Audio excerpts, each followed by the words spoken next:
Olá pessoal, aqui nos encontramos mais uma vez. Esse é o nosso segundo encontro da nossa trilogia sobre a Palavra de Deus, a Sagrada Escritura. Queremos viver bem esse mês de setembro, o mês da Bíblia. E hoje vamos falar, ainda que de forma muito breve, sobre o Antigo Testamento, a Antiga Aliança, como fomos comentando na vez passada. Vamos introduzir então esses 46 livros que possuímos na nossa Bíblia Católica. Vamos falar assim bem por cima desses livros, quais são, mas antes também fazer uma pequena comparação com Tanakh. Palavra estranha, Tanakh. Tanakh é o nome da Bíblia, vamos chamar assim, dos hebreus, dos judeus. E eles têm menos livros, eles têm 39 livros. Que são divididos em 3 grupos, A lei, que corresponderia com o nosso Pentateuco, são os 5 primeiros livros. Depois, eles têm como um segundo livro os profetas, que corresponde mais ou menos com os nossos profetas. Depois eles têm um terceiro bloco de livros para fechar nesse Antigo Testamento nosso, e que deles é a Sagrada Escritura, que são os escritos, É bom conhecer a divisão, é como abrir um mapa por onde a gente vai percorrer. Assim como nós então dividimos esses 39 livros da Bíblia hebraica em 3 grupos, normalmente a nossa Bíblia Católica, os 46, ele é dividida em 4 grupos, que, como eu falei, corresponde mais ou menos com essa divisão tripla do Tanakh. Tanakh, repito, seria a Bíblia dos hebreus. Então a nossa Bíblia Católica, nosso Antigo Testamento, é dividido em 4 apartados. O primeiro, formado pelos 5 primeiros livros, que é o Pentateuco. Pentateuco, os 5 primeiros livros da Bíblia. Vou falar como é a divisão, depois falamos quais são os 5 livros. Pentateuco, depois temos uma divisão que são os profetas, já vê que é parecido, Os profetas, que nós temos 18, então 5 mais 18. Depois temos os livros históricos na nossa Bíblia Católica, que são 16, para concluir então com 7 livros, que nós intitulamos eles livros sapienciais. Essa é a quadripartição do Antigo Testamento: Pentateuco, livros proféticos, livros históricos e livros sapienciais. Tá bom? Quais são então esses livros? Só antes de falar desses livros, por quê? Uma pergunta que pode ficar: quais são os livros que faltariam então nesse Tanakh, que é a Bíblia hebraica? Se eles têm 39, nós temos 46, esses 7 faltantes, por assim dizer, nós damos um nome para eles também, englobamos eles como os livros deuterocanônicos. Quais são os 7 livros, então, que temos na nossa Bíblia, que faltariam no Tanakh e também na Bíblia protestante, que eles retiraram? São os seguintes, eu vou ler para vocês: Tobias, Judite, Macabeus 1 e 2, Sabedoria, Eclesiástico e Baruch. Bem, são os 7. Dito isso, quais são os temas que nós encontramos nesses 46 livros? São tantos, Podem ver que tem livros históricos, como nós comentamos, livros proféticos, livros que nos trazem uma sabedoria. Qual é o conteúdo que a gente poderia unificar todos esses livros? Bom, o que unifica eles é a aliança. Por isso se chama Antigo Testamento, Antiga Aliança. Deus, queridos irmãos e irmãs, Deus faz alianças conosco, faz pacto de amor conosco. E, infelizmente, nós sempre rompemos o pacto, mas Deus nunca desiste. Ele vem e renova a aliança uma e outra vez, até se dar a nova e eterna aliança, que será o Novo Testamento, com a vinda do próprio Filho Jesus. Então, tendo explicado esses 7 livros, quais são, pelo menos, vamos tentar deixar uma linha de fundo de todo o Antigo Testamento. O que poderia unir esses livros? Uma palavra: aliança. Deus faz aliança conosco, faz um pacto de amor. Como um casal troca as alianças como sinal, símbolo visível de um amor, Deus também faz isso conosco. Deus faz um pacto, uma aliança de amor com pessoas concretas, desde Adão, Noé, Abraão, depois com os outros patriarcas, depois com um povo eleito, Israel é um povo, depois vai fazer com o reino através de Davi, o reino tem um pacto de amor com Deus. Mas seja a pessoa, a tribo, o reino, o povo, todos somos seres humanos e falhamos essa aliança. E Deus uma e outra vez renova essa aliança de amor. Ele é fiel, como vamos rezar nos Salmos. Deus sempre vai ser fiel à aliança que Ele quer pactuar conosco. Nós faltamos, mas Deus renova porque nos ama e nos convida também a nos renovar nesse amor, nessa aliança sempre renovada, até vir a pessoa de Jesus e com Ele a nova e eterna aliança de amor de Deus conosco. Esse vai ser o tema do Novo Testamento. Vamos então entrar um pouco num percorrido histórico. O que acontece, né? A aliança é o tema de fundo, mas o que acontece então ao longo desses livros do Antigo Testamento? Vamos por blocos, se dividimos em 4 blocos, né? Vamos em bloco por bloco. O Pentateuco, os 5 primeiros livros então. Gênesis, primeiro livro da Bíblia, depois é o Êxodo, depois temos o Levítico, Números e Deuteronômio, Pentateuco. O que acontece aí? Eu não vou entrar livro por livro para a gente ganhar tempo, vou contextualizar todo esse momento histórico. Vai desde a criação do mundo, Adão e Eva, passando então pela historinha lá que nós conhecemos de Noé, né, que já é uma aliança nova, lembra? Deus faz uma aliança, sai um arco-íris mostrando o sinal da aliança com a humanidade através de Noé. Depois de Noé entra a história dos patriarcas. O que é isso dos patriarcas? Que nós escutamos, né, ao longo das nossas liturgias, quando pegamos a Bíblia, falam dos patriarcas. São nossos pais na fé, que começa lá com Abraão, vai passando pelo seu filho Isaac, terminando com o seu filho Jacó, neto de Abraão, né? E combina com um dos filhos de Jacó. Jacó é aquele personagem que vai lutar com Deus, e nessa luta com Deus, Deus vai mudar o nome de Jacó. E o nome de Jacó vai se chamar Israel. Jacó teve 12 filhos. Dos 12 filhos de Jacó, que se passou a chamar Israel, nascem as 12 tribos de Israel. Tá bom?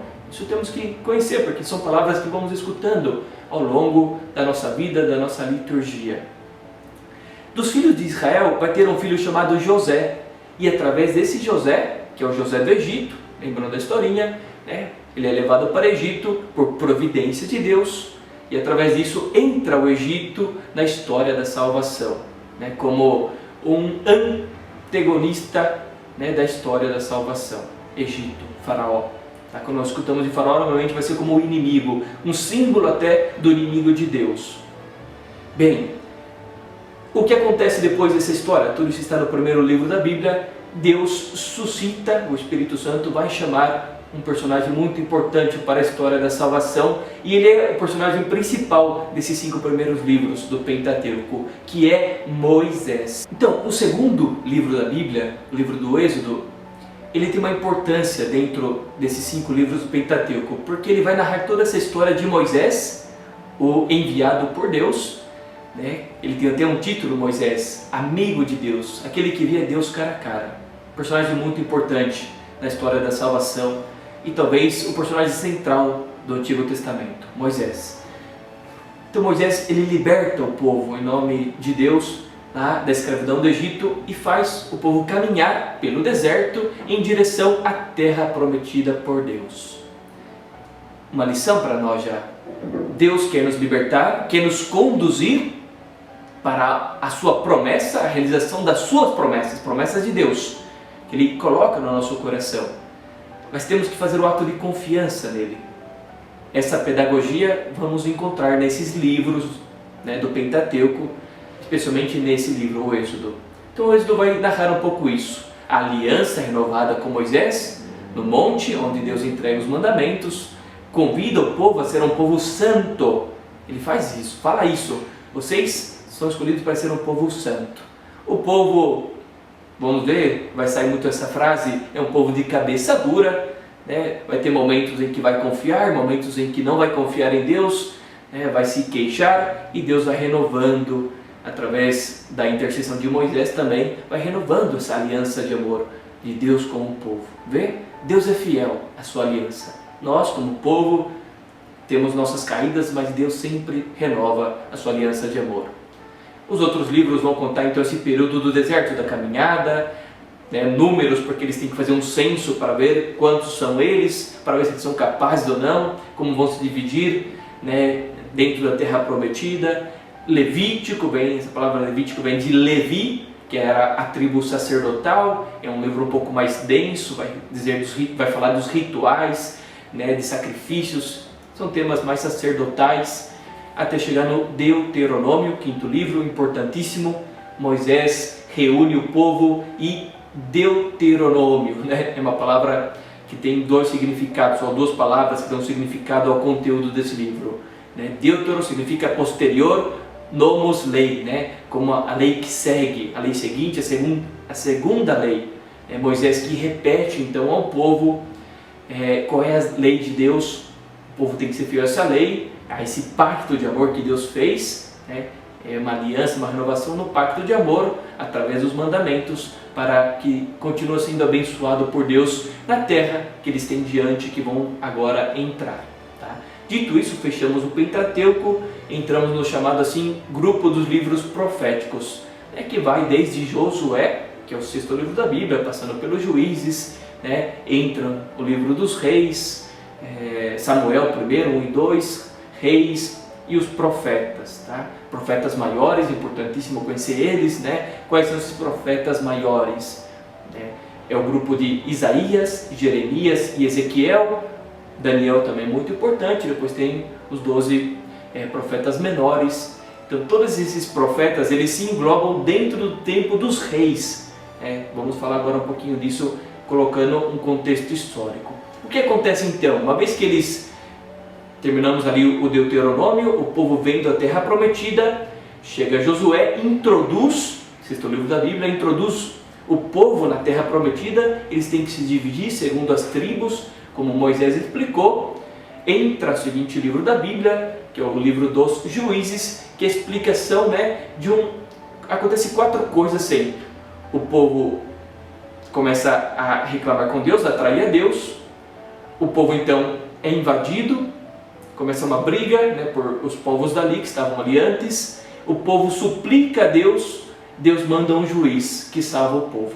4 coisas que vai acontecendo com cada juiz. O povo nega a Deus, o povo é invadido, começam guerras, o povo suplica a Deus, reza a Deus que mande um salvador, então vem o juiz. Tá? O juiz era como um governador, às vezes militar, às vezes apenas um governador, né, que organizava o grupo, as tribos, ou uma tribo precisamente, ou várias tribos, para se defenderem, para se assentarem e renovarem a aliança de amor em Deus. Isso é o livro dos Juízes. Depois vem, né, o tempo dos reis, que começa com o livro de Samuel. Né? Então eles pedem a Deus, eles veem que todos os povos têm reis, eles não têm um rei, porque o rei deles é o próprio Deus, mas eles querem ter uma figura humana, né, que esteja ali representando eles diante das nações. Então vem Saul como o primeiro rei. Saul desagrada a Deus e entra a grande figura real, né, que daí da sua descendência vai vir Jesus o Salvador, que é a figura do rei Davi. Tá bom? Importantíssimo o rei Davi. Ele organiza realmente o reino, já não são tribos, então é um único reino.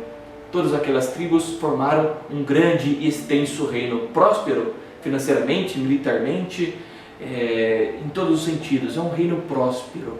Né? Davi era aquele que agradava a Deus, mas como ser humano, Davi também pecou, errou e é castigado. Mas bem, a consequência do seu erro, né, vai vir então um castigo diante disso.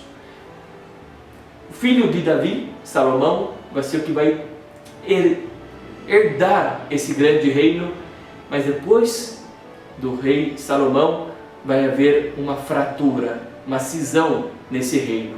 Depois então de Salomão, o reino fica dividido em dois reinos. Já não é o grande reino de Davi e de Salomão, é um reino dividido. O reino do sul vai se chamar reino de Judá. Daí vem Judéia, lembra? Os judeus vêm então dessas tribos do sul que formaram o reino de Judá, onde tem como sede principal ali Jerusalém. E vai vir o reino do norte. O reino então é dividido entre sul e norte, reino do sul Judá, reino do norte vai se chamar Israel. Tá? Lembra, Israel era o nome dado por Deus a Jacó. Depois as tribos, os filhos de Israel, eram as 12 tribos de Israel. E agora Israel é o reino do norte, onde vai estar ali, né, nomes conhecidos por vocês como Samaria, é a região do norte, e também Galileia. Lembra que Jesus, os apóstolos, eles eram galileus. Galileia, Samaria ficam então no reino do norte. Jerusalém, Belém, lá no reino do sul, um reino dividido. Desses reinos surgiram então esses profetas que nós comentamos alguns deles, né? Isaías, Jeremias, Ezequiel, Daniel, Amós, uma série de profetas. Eles vão viver no tempo desses reis.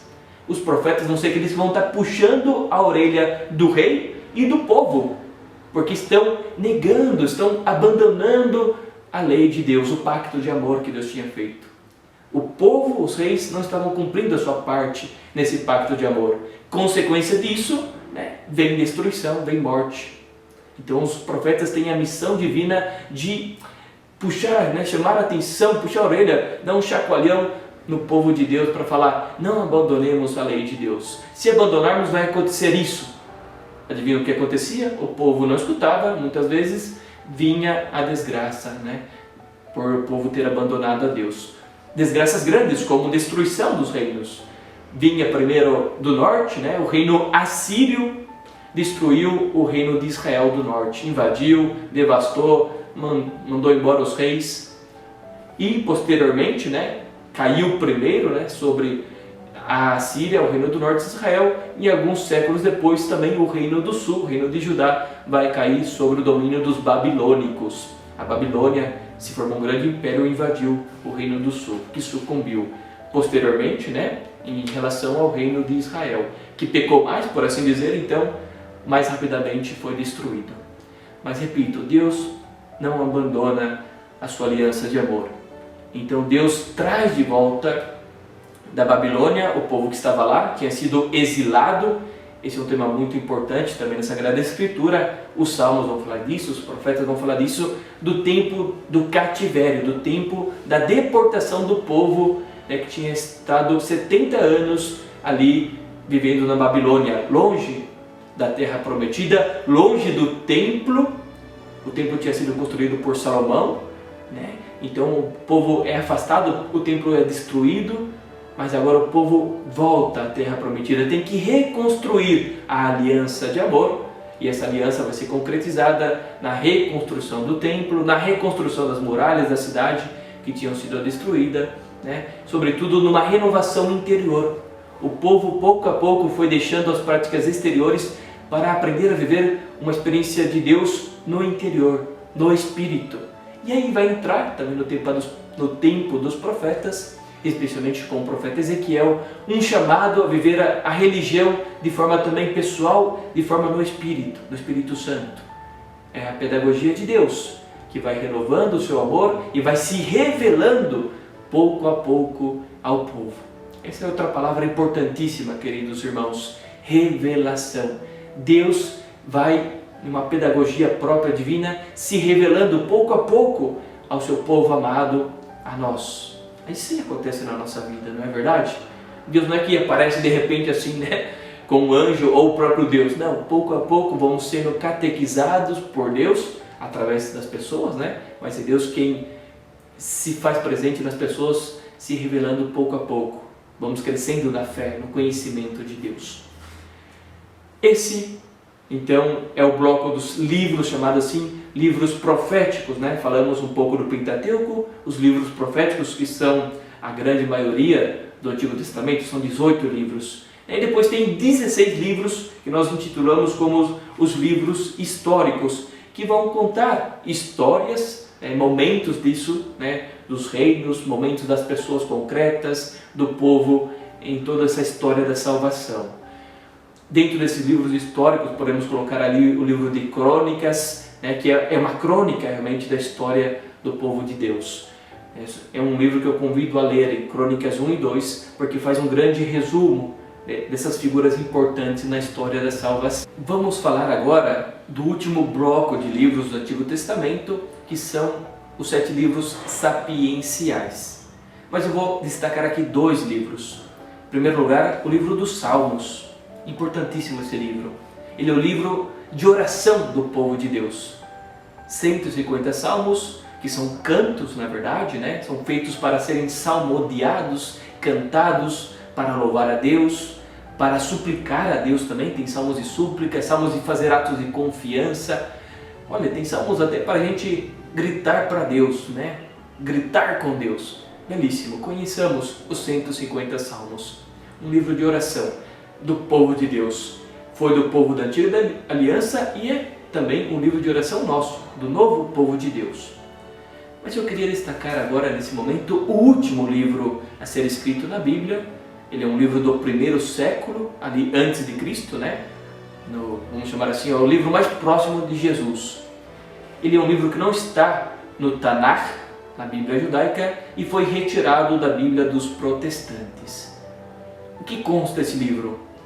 É uma harmonia, né? Um momento de encontro de toda a experiência vivencial e doutrinária do povo da Antiga Aliança, do povo judeu, com o que estava acontecendo naquele momento, que era a cultura helênica, a cultura grega, os grandes filósofos, que estavam trazendo uma sabedoria nova, e é perene essa sabedoria, né? Hoje ainda nós estudamos esses grandes filósofos na nossa educação ocidental, pelo menos. Então é um encontro da sabedoria judaica cristã, né, com a cultura helênica, a cultura grega. E esse livro expressa muito isso. Um livro belíssimo, né, que eu convido a também conhecer. Assim fechamos, né, de modo passando muito rapidamente, mas pelo limite de tempo, né, um pouco a exposição dessa antiga aliança que Deus renova constantemente conosco, tá? Então vamos ter ainda um 3º livro que eu convido vocês a se prepararem, a desejarem, entrarem nesse conhecimento, né? Ainda que, repito, estamos passando por cima, que vai ser o último livro sobre o Novo Testamento. Mas não queria terminar sem deixar para vocês um convite muito especial, tá? Podem vocês ver que o padre também tomou notinhas aqui, né? Alguma outra ideia. Mas para a gente ter mais organizado, por que não adquirir, né, aqui na nossa paróquia, na nossa loja, um livrinho tão bonito, uma agenda assim, onde podemos levar nota dos nossos estudos bíblicos, levar nota das nossas experiências espirituais, fazer um diário espiritual, né, anotar ali as ideias que Deus vai colocando no nosso coração. Deixo esse convite. E o último convite que eu deixo para vocês também, existe um canal do YouTube muito educativo e fácil de seguir, chamado Bible Project, tá? Bible Project, né? Projeto bíblico ali, muito bonitinho. Podem buscar, ali vão ver até com desenhos, explicação bem dinâmica de cada período, de cada livro da Sagrada Escritura. Muito bem, meus queridos irmãos e irmãs, né? Fizemos essa correria aqui agora do Antigo Testamento, que é só para criar nos nossos corações o desejo, né, de ir e agora sim folhear a Sagrada Escritura, encontrar-nos com esses personagens que marcaram, que fizeram parte da nossa história de salvação. E através dessas leituras, dessas meditações, também nós fazemos a experiência de Deus que cada um desses homens e mulheres fizeram ao longo da história. Termino deixando para cada um de nós, para cada um de vocês, a bênção de Deus Todo-Poderoso. O Senhor esteja convosco, Ele está no meio de nós. Pela intercessão de Nossa Senhora de Guadalupe, desça sobre todos nós a bênção de Deus Todo-Poderoso, que é Pai, e Filho e Espírito Santo. Amém. Rogai por nós, Santa Mãe de Deus, para que sejamos dignos das promessas de Cristo. Nossa Senhora de Guadalupe, rogai por nós. Até a próxima.